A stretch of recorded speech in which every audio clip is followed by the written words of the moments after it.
Gente, vamos terminar a apostila hoje com o classicismo. Lembrando que a gente está aí em cada videoaula falando sobre uma escola literária específica. Se ficar alguma dúvida, não deixa de falar, porque a gente está andando com a matéria, tá num ritmo super legal.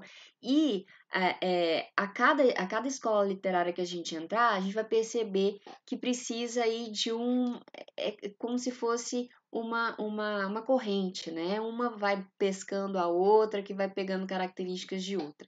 Bom, o classicismo vai fechar o módulo 3 da nossa apostila, que apresentou para gente mais duas manifestações literárias, né? Uma escola literária com todos os seus todas as suas características, que é o trovadorismo, e uma fase de transição que a gente não chama propriamente dita de escola literária, porque não existe uma ideia unitária dentro desse período, né? A gente tem aí período de transição, então a gente vê anteriormente algumas manifestações do trovadorismo e um adiantamento do que a gente vai ver no classicismo. E essa fase a gente chama de humanismo, como a gente viu no último vídeo. Bom, o classicismo a gente está falando ainda de literatura europeia, né? Ele vai começar aí numa era muito importante da história, sempre buscando casar a parte literária, né? As manifestações artísticas, não só literária, mas a arte de uma maneira geral, com o contexto histórico em que está vivendo a Europa ou o Brasil, né? Dependendo aí da nossa escola literária que a gente está vendo. Porque é muito importante perceber que a literatura nada mais é do que um registro do que a sociedade estava vivendo. Então, as características das publicações literárias, elas vão bater com as características aí do contexto socioeconômico, sociopolítico, e assim vai. É uma representação da sociedade. E para isso que existe a literatura e todas as artes de uma maneira geral, para registrar a sociedade em um tempo e espaço determinado. E aí, além do tempo, né, a gente pode buscar as manifestações artísticas e compreender como era a sociedade em questão. Bom, o classicismo vai ser a manifestação literária compreendendo no período do Renascimento, uma época muito importante porque existe aí umas revoluções muito grandes, tanto na parte social como na parte também econômica, né? Aí a gente tem o período das grandes navegações. E Portugal, falando do classicismo em Portugal, ele vai ser pioneiro, né, nas grandes navegações, nos descobrimentos, e vai enriquecer bastante, né, a expansão marítima. E o classicismo, ele meio que vai representar esse enriquecimento de Portugal e essa exaltação que o povo português tem nesse período dessas grandes conquistas, né, desse grande país que está se tornando Portugal. Lembrando que no classicismo, a gente vai falar já vou colocar as características para vocês. No classicismo, a gente tem a fixação de algumas características que a gente começou a observar no humanismo, principalmente o homem sendo o centro das atenções. Então, o antropocentrismo vai se fixar no classicismo e isso vai ditar a regra das manifestações artísticas, não só da literatura, mas a gente vai ver também em exemplos da apostila, nas artes plásticas, né? Que o homem está sendo a figura central aí de toda a manifestação artística. Então, já fiquem com isso à mente. Eu fiz uma apresentação de slide, já vou colocar no modo apresentação, mas também a gente vai pegar parte da apostila a partir da página 140. Então, já preparem a apostila aí também para a gente acompanhar, certo? Tem algumas figuras interessantes para a gente analisar. Bom, a primeira coisa que eu quero que vocês já registrem no caderno é o nosso já tradicional mapa mental. Eu fiz um mapa mental e observem que é bem tranquilo, o classicismo ele é bem objetivo, assim como os textos aí que compreendem esse período. Ele é bem objetivo, as características dele bate muito com a cabeça do homem de uma maneira geral, né? Esse equilíbrio entre razão e emoção, temas universais, o que é isso? Eu não estou falando sobre o meu sentimento, mas sim como esse sentimento em relação a todo mundo, né? A sociedade de uma maneira geral.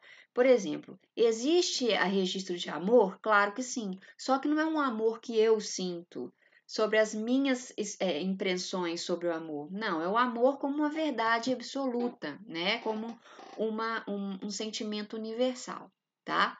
O objetivismo, a gente não tem aí muitas figuras de linguagem para esconder, florear o que quer se falar, a gente fala diretamente, então tem um objetivismo muito grande no classicismo.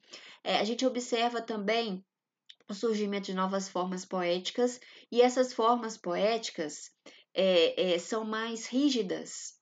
Por quê? Existe uma preocupação no classicismo, o próprio nome já indica para gente, que buscou-se um contexto aí, um resgate de valores da Grécia Antiga, principalmente, né? Da Antiguidade Clássica, mas principalmente da Grécia Antiga. E na Grécia Antiga, a gente via uma preocupação muito com a simetria, muito com a forma, e é exatamente isso que vai se resgatar. Nas formas poéticas novas, então a gente vai observar uma preocupação com a forma em que se apresenta o texto poético. Então, uma das novas formas que a gente vai ver surgir no classicismo é o soneto, que é aquele soneto bonitinho, arrumadinho, né?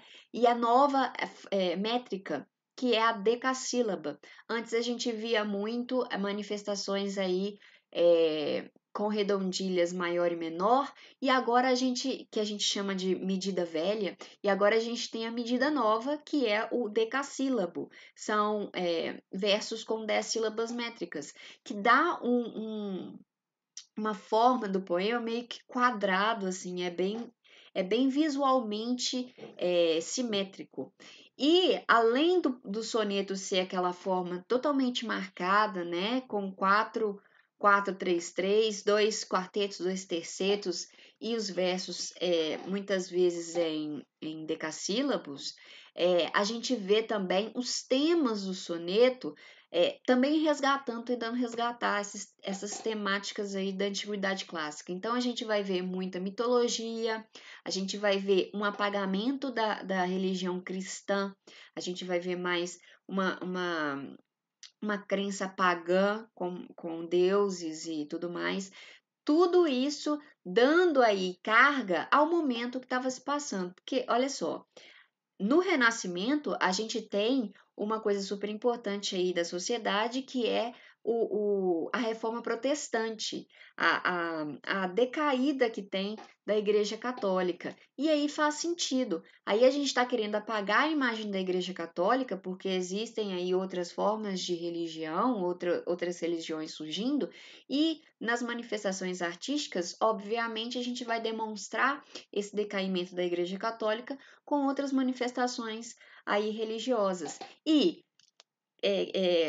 juntando as pontas aí com essa mimesis, vocês lembram desse tema mimesis, que é a cópia contextualizada, a gente vai ter também esse resgate da cultura greco-romana, não só dessa mentalidade do ideal, da simetria, da beleza, da forma, mas também os temas sendo resgatados, certo? Referência direta à antiguidade clássica, igual eu falei para vocês, e o uso de metáforas e paradoxos. É muito interessante pensar que as metáforas, os paradoxos, as antíteses que são usadas aí no classicismo são claras.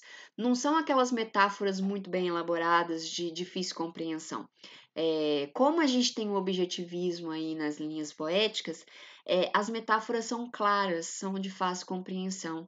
Mesma coisa acontecendo com o paradoxo, né? A gente tem as forças opostas aí no paradoxo bem entendidas. A gente já vai ver exemplos, tá? Claro que existem outras figuras de linguagem que vão aparecer no classicismo, mas como eu falei para vocês, são bem claras e objetivas, assim, não tem nada por baixo dos panos, as entrelinhas de difícil interpretação. O principal nome aí do classicismo português é Luís Vaz de Camões, e ele vai ter a produção literária dele compreendida em duas fases. Não é bem fases, porque não, elas convivem, né? Não é uma fase e depois outra. Elas meio que são a produção no mesmo momento. E é a produção lírica, principalmente com sonetos, né? Camões aí tem sonetos que são célebres até hoje, que a gente tem como exemplos de literatura de língua portuguesa, e a produção épica, principalmente com os Lusíadas, que é o épico mais lembrado aí de língua portuguesa, né? Que está justamente exaltando a, as grandes navegações, a hegemonia de Portugal, a grandeza de Portugal, né? Então, Camões ele vai produzir tanto líricos quanto épicos, né? Então ele vai compreender aí a poesia lírica dele. É uma poesia lírica que a gente vai ver também exemplos, mas que ela é muito carregada de contradições. Esse equilíbrio razão e emoção é muito bem visto em Camões e é muito bem compreendida essa confusão em que se coloca o homem entre a razão e a emoção. E a produção épica, lógico, aí com o principal objetivo de exaltar a grandeza de Portugal com os Lusíadas, e narrando as aventuras de Vasco da Gama, com os deuses aí, ora atrapalhando, ora ajudando Vasco da Gama na sua trajetória de busca pelas Índias, né? Do novo caminho das Índias. É interessante pensar dos Lusíadas que ele foi escrito em 1572, se eu não me engano, e foi justamente na época em que a Itália fechou o caminho ali que se conhecia das Índias, então se buscava o outro caminho para justamente movimentar esse comércio marítimo, né? E o contexto, eu já falei mais ou menos do contexto, o renascimento, né? Essa busca nova por luz de conhecimento, de razão, surgimento surgimento dos colégios e fugiu, universidades, que vão aí colocar o homem mesmo no centro de tudo, como razão e senhor do seu destino, porque é o conhecimento do homem que vai o mover, né? Exatamente isso que buscava aí o Renascimento, o conhecimento movendo o homem, colocando o homem para frente. A Reforma Protestante, que é a decaída da Igreja Católica, muito importante aí, até para surgimento de novas formas de espiritualidade, tudo mais, que vai calhar também no que propõe a mitologia. As grandes navegações, que vai também impulsionar os mecenas. Essa época dos mecenas está aí borbulhando. O que são mecenas? São burgueses comerciantes que viam na arte uma forma de status. Então, eles meio que patrocinavam os artistas para produzir as obras e meio que exaltar a produção dele, o comércio dele, né? Então, eles pagavam para os artistas fazerem a arte deles, né? Os mecenas. E o absolutismo e o antropocentrismo aí colocando o homem como o centro de tudo. Absolutismo, a figura do rei, muito valorizada, diferentemente que a gente tinha um trovadorismo, né, que era o senhor feudal, agora a gente tem o rei mesmo, sendo aquela figura central, aquela figura que todo mundo prestava reverências e tudo mais, e antropocentrismo aí como base de uma sociedade em que vai buscar o homem como o movimento aí do próprio homem em busca do conhecimento, e esse conhecimento sendo a engrenagem dessa impulsão para frente, certo? Então esse é o nosso mapa mental sobre o classicismo. Então, eu fiz uma resumão, vou passar rapidinho com vocês e a gente vê o tempo. Qualquer coisa a gente fala de Camões na outra aula e deixa o quinhentismo para a volta do recesso. Lembrando que a gente está num ritmo, já falei, mas a gente está num ritmo super legal e que não está comprometido, tá? A gente está aí já entrando no quinhentismo. já entrando na era clássica, e depois a gente tem só o romantismo, que é maiorzinho e que demanda mais tempo. Mas tá tranquilo, podem ficar tranquilos que a gente tá aí vencendo o conteúdo, tá? Do jeito que dá, o ideal seria aí no contato direto com vocês, mas aí está na medida do possível, da melhor maneira, vencendo o conteúdo, certo? Eu vou colocar no meu modo exibição para ficar mais bonito. Então, a palavra-chave do quinhentismo que a gente sempre tem, ou do quinhentismo, do classicismo que a gente sempre tem que lembrar é a mimesis, tá? A mimesis, ela é essa volta, essa retomada do clássico. Opa, saiu. Vamos voltar, porque saiu repentinamente aí o meu slide, mas vamos voltar. Essa retomada do clássico é o que vai dar tom ao classicismo, né? E essa simetria, essa beleza, esse culto ao belo, né? Bela e beleza, não sei se vocês lembram desse conceito, que a gente já falou também esse ano. A gente tem aí retomada do clássico na estrutura e nos temas também, certo? E esse interesse ao clássico começou já no humanismo. E a literatura, como é uma linha cronológica, ela sempre vai retomar o que é anterior a ela para desenvolver mais, né? É sempre uma crescente, é sempre uma espiral. Então, aspectos da mentalidade que distanciam dessa mentalidade medieval ganham forças no classicismo e se fixam. Então, o que a gente estava observando que estava sendo caminhado aí no humanismo vai se fixar no classicismo, tá? Então, sem a influência da Igreja Católica, que vai perder força justamente pela Reforma Protestante, a sociedade clássica vai ganhar mais destaque, tá? Então, todas aí as movimentações artísticas clássicas, como a mitologia, vai ganhar muito destaque. Então, aqui a gente tem umas trocas que aconteceram no classicismo em relação à era medieval. Então, a gente tem a fé medieval sendo trocada pela razão, né? Então, a fé era aquilo que movia o homem e agora o que vai mover o homem é a razão, o conhecimento. O cristianismo perdendo espaço, claro, também para as outras religiões, vai perder espaço, vai ser substituída na literatura pela mitologia grega no classicismo. E o teocentrismo, que era a Deus no centro do universo, da mentalidade do homem, sendo trocado pelo antropocentrismo, que é justamente o homem sendo o objeto central aí da sociedade. Isso tudo vai fazer com que o homem perceba que ele é um instrumento dominador. Ele pode dominar e transformar o mundo. Ele não é aquele cara que tem que esperar a vontade de Deus ou a vontade de alguém para acontecer na sociedade. Ele pode fazer com que ele aconteça através do seu conhecimento, através do seu estudo, da sua razão, certo?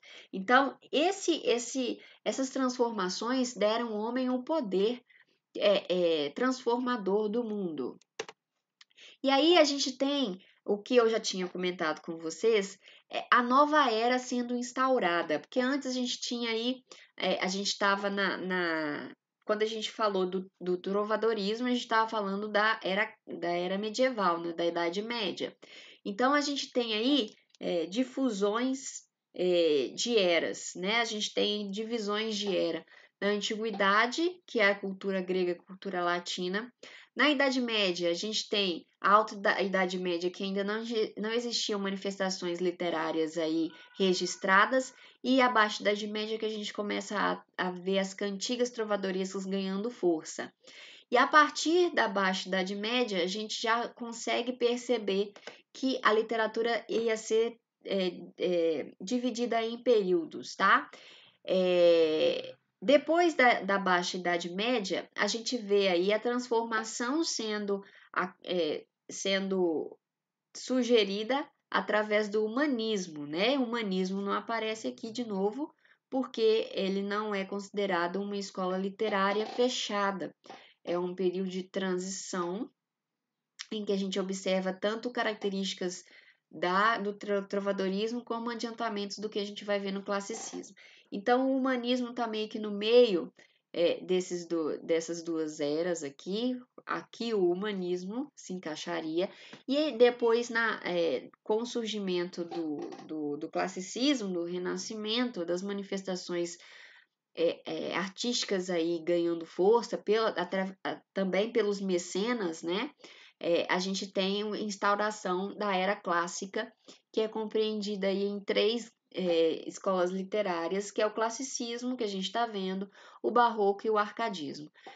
Uma coisa que eu já falei, mas é bom lembrar que o classicismo ele vai ser chamado aqui no Brasil de quinhentismo. E ele vai ser exatamente no mesmo período. Então, enquanto estava acontecendo o classicismo lá na Europa, aqui a gente tem o quinhentismo. E a gente vai ver o quinhentismo logo, logo. E o barroco e o arcadismo fechando a era clássica, certo? Então, vamos às características do classicismo. Para ser mais específico, a gente vai falar de cada um. Na folha que eu deixei para vocês na atividade de fixação, também tem cada uma, antes da atividade, eu deixo aí registrado cada uma para vocês, tá? O racionalismo, o universalismo, a perfeição formal, a mitologia como temática, mimese e personificação, certo? A gente vai falar de cada um daqui a pouquinho. E aqui eu já trouxe para vocês algumas manifestações artísticas de outras artes, né, fora da literatura, para justamente visualizar, para a gente visualizar essa característica diferente do que a gente estava vendo na era medieval. Olha só como que o homem é a figura central do que a gente tem na arte, né? E na sociedade também. Essa representação da sociedade como o homem como centro dessa sociedade. Muito interessante pensar também nessa pintura em específico, como são construídas, né, como são representadas as construções arquitetônicas. Prestem atenção que existe aí uma preocupação formal, as linhas são completamente simétricas, são retas, né? As figuras são retas aí, a representação. E uma coisa que me chama muita atenção é o ponto de aprofundamento da tela. Se você olhar no fundo, no centro da tela, a gente vai ver essa proporção aí de aprofundamento quase 3D, né? E essa preocupação com a forma a gente vai ver também na literatura. Outra figura, outra pintura muito interessante que a gente vê como que a religião também acontece no classicismo, só que ela é meio que uma figura secundária, né? Um figurante. Ali no fundo da tela, a gente consegue, no canto, né? Para mim, eu acho que para vocês também, no canto esquerdo, a gente tem uma figura que representa Deus, né? Só que ele está no canto. E observem que as figuras centrais são de homens, nem sempre homens celestiais, homens aí divinos, né? A gente tem a figura humana representada com suas mazelas também. As brigas, né? As buscas por alimento, por água e tudo mais, certo? Uma coisa também que me chama muita atenção é a cor, né? A clareza. A gente sempre tem aí tons mais claros para chamar a atenção de figuras centrais da obra. Então, é essa clareza, essa leveza que a obra clássica também nos dá, certo? Então, vamos antes de falar de Camões, eu só vou ver quanto tempo a gente tem de aula para não demorar demais. Bom, eu acho que Camões vai ficar mesmo. Vamos ver. Eu quero falar com vocês na atividade que eu deixei para vocês, justamente dessas características gerais do classicismo, que aqui eu meio que desenvolvo mais dos pontos que eu deixei no slide. Bom, características gerais do classicismo. A primeira característica, a gente tem o racionalismo. O que é o racionalismo? É a razão e a liberdade de pensar e agir. A gente tem aí a razão, dominando a emoção. Não quer dizer que não exista emoção nas obras artísticas, nas obras literárias do classicismo. Existem emoções, só que essas emoções são dominadas. É uma emoção racional, é uma emoção que sempre é explicada, sempre tem um porquê dessa emoção existir, certo? Então, o racionalismo é justamente essa razão predominando sobre o sentimento, tá? E tem essa racionalidade também traz a clareza, que na literatura é traduzida, essa clareza é traduzida através da linguagem clara, né? Objetiva, daquela linguagem transparente, que eu não preciso de muita atenção para uma interpretação mais profunda. O universalismo, já falei para vocês que o universalismo traz essa questão aí não individual, mas sim de uma verdade absoluta. Não estou falando de mim no classicismo. Quando eu falo de amor, eu não falo do amor que eu sinto, mas eu falo do amor comum a todo mundo, tá? Então, é sempre esse pensamento aí de coletividade. Tenho também a perfeição formal, que a gente já falou que tem muito a ver com a mimese da antiguidade clássica, que é essa preocupação da lógica, da razão, da simetria, e vai ser traduzido na literatura através das novas formas poéticas, principalmente o soneto clássico, em que ela vai aparecer a nova medida, a nova métrica, que é a verso decassílabo, certo? Depois a gente tem a mitologia, que é justamente essa sobreposição à espiritualidade cristã, que estava em decadência, justamente pelo surgimento de novas formas de religião e pela reforma protestante. Então, a mitologia aí vai ser o símbolo da espiritualidade e ela vai ser pagã. A gente não vai ter aí a figura central que exercia a Igreja Católica. E a mimese, dando tom a isso tudo, que é a cópia de modelos de perfeição greco-romana, principalmente em relação na literatura, tá? Principalmente em relação à perfeição formal, à simetria formal, tá? E aos temas também que vão aparecer. A personificação também vai aparecer. Muito interessante observar nos sonetos que alguns sentimentos eles estão grafados na inicial maiúscula. Isso não é à toa, isso não é um acaso, um descuido do poeta. Essa forma de grafar um sentimento em letra maiúscula é como se a gente estivesse dando características aí próprias, de substantivo próprio ao sentimento. Então, ela é como se tivesse uma razão própria para existir, né? Os substantivos próprios nomeiam normalmente aquilo que não precisa de outro para existir, não é? Então, esse amor, essa sorte aí que eu coloquei como exemplo, eles não precisam de um indivíduo para existir, porque são temas universais, são temas universalizados. Então, não estou precisando de um sujeito para o amor existir. Não preciso de um sujeito para a sorte existir. Deu para entender? Por isso que eles são grafados em letra maiúscula e eu uso esse recurso da personificação também para os sentimentos. Certo? O classicismo português teve amplas manifestações literárias na prosa, então a gente tem na prosa também a manifestação das novelas de cavalaria que continuam. Claro que os cavaleiros agora vão mudar de tom, porque no trovadorismo, que eles tinham também a novela de cavalaria, a exaltação do cavaleiro, esses cavaleiros trabalhavam para a Igreja Católica. Agora, os cavaleiros trabalham para o rei, então a figura central do rei aí vai ser exaltada pelos cavaleiros, certo? Então, as novelas.